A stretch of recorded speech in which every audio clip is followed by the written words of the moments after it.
Narcissism in relationships. How to recognize a narcissist, detach yourself from him, and finally become happy. Written by Annika Pütz. Narrated by Wayman. What you can expect in this book. I feel sick, tired, and old. I have no more energy for anything. I'm just waiting for a kind word, waiting for him to get back to me, waiting to be acknowledged. I can't understand what I'm doing wrong.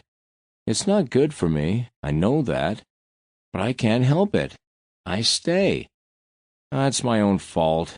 I just have to try harder, become more tolerant, then everything will be fine. Everyone who has had one or more relationships or encounters with a narcissist has had such thoughts. Very often we encounter this topic when choosing a partner. Have you been disappointed repeatedly? Do you feel used or even guilty? Surely a friend has already reported back to you that you keep falling for the same type of man. Perhaps you are already thinking about this on your own and are considering fundamentally revising your prey pattern. Possibly you are still in such a relationship and have the desire to free yourself from it, but do not know whether you really see clearly. This is exactly the topic we are dealing with in this book. I want to help you become aware of the characteristics of narcissism and invite you to reflect on what behavior patterns have led you to repeatedly encounter narcissistic men. I also want to offer you guidance on how to break free from destructive relationships.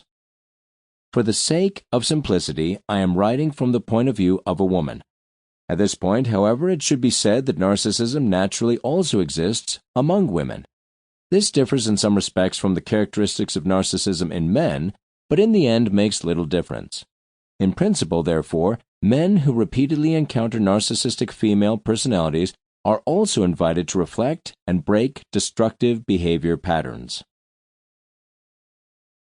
Narcissus the Beautiful. Narcissus was the common child of the river god Kephisos and the water nymph Lairope. He was born out of rape and grew up to be a young man filled with pride in his own beauty. Boys and girls alike idolized him, but he heartlessly rejected them all.